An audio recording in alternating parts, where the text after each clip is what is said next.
Professor Prime here with MajinPlanet.com, and today we're going to be taking a look at the ultimate Megazord. But before we take a look at that, we have to first take a look at accessories. He also comes with these two blasters. They're unpainted, it's just plastic. Nothing too, crazy about, and they will plug into the back of the Megazord very easily, on more so on friction joints. As you can see right here, there's two ports, so they just plug right in like that. There's little clips, just kind of clip in, so there's that. And as you can see right here, he can hold his sword just fine. All right, guys, let's take a look at the figure here. So this is a posable Megazord that you can buy for $20 off of Walmart.com.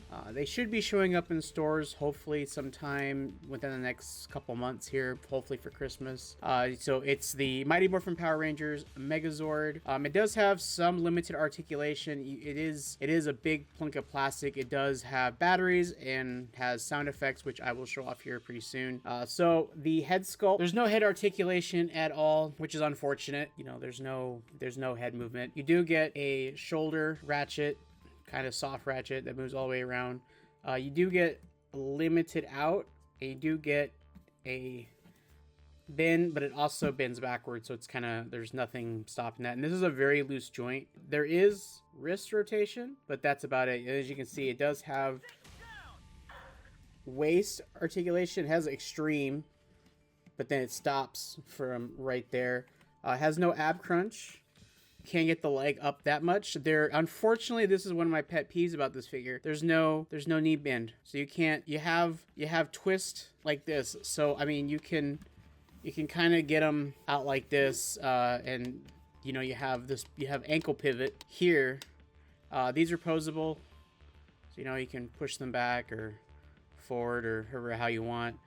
They look like they come out, but they don't. And so you can basically, you can kind of pose him, but when you pose him, you always gotta post him with his head forward. Otherwise, he's not going to get any, as about as dynamic as you can get. You can kind of do, raising the sword up, but that's about it. It's really unfortunate. So yeah, that's about all you get with this thing. It's, that's the one thing that kind of bugs me is like, and it's like there's no way of tightening it without, like spreading it apart. And I thought maybe these would go down, but these don't go down. But I mean, you can get some pretty, I guess, crazy poses with him. The thing that's hindering him is that there's no knee bend. And I know this, I get that this is designed for a child, but even like having no knee bend just seems weird to me. Like it just seems really weird to me. Like I'm okay with no ab crunch and all that stuff, but it's just weird to me. But the one key feature this thing has is it has a sound effects, and it does have light up eyes, and I'll show you guys here in a second. So let's go ahead and we'll play the sounds. Powering up all systems.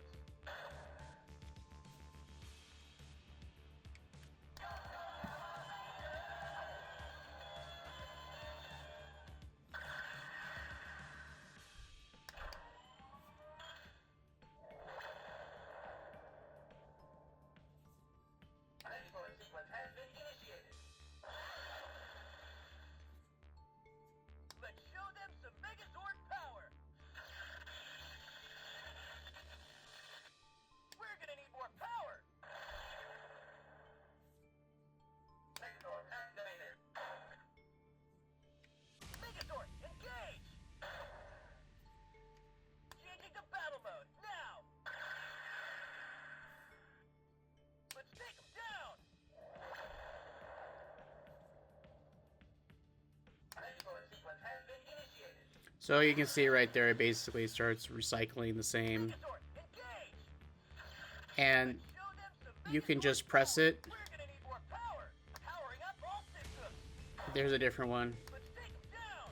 So yeah, it's got like Battle mode now. maybe 10. There was one thing, as you might have noticed, as I was manipulating it, I hit the button. There is no power off button. So I believe the battery compartment's back here, but there is no way of turning it off. There's no on and off switch that I could see anywhere on this thing. Yeah, there's no on and off switch. So it's basically when the batteries run out, or if you take the batteries out. That's basically it. All right, let's do some size comparisons. Here he is next to the Megazord, so you guys can see how that lines up here. Here he is next to the Zap Megazord, which is not standing up fully, but you can see it's a pretty big figure, but it's not as tall as the Zap Megazord. There he is next to Ratchet, so you guys can see how that lines up. Final thoughts, guys. I'm gonna give this a 3 out of 5. It is a very cool figure. It's a fun figure to get for your kids. If your kids are 5 or 6 and they're looking to get into Power Rangers, or you want to get them into Power Rangers because you grew up watching Mighty Morphin Power Rangers, I would say it's a decent figure to get. Not something that I would necessarily display, but it's definitely something cool to have, just for like nostalgic and everything like that and all that stuff. So yeah, guys, thank you guys so much for watching today's video. If you guys enjoyed watching this video, check out this one right up here in the corner. And as always, guys, until next time.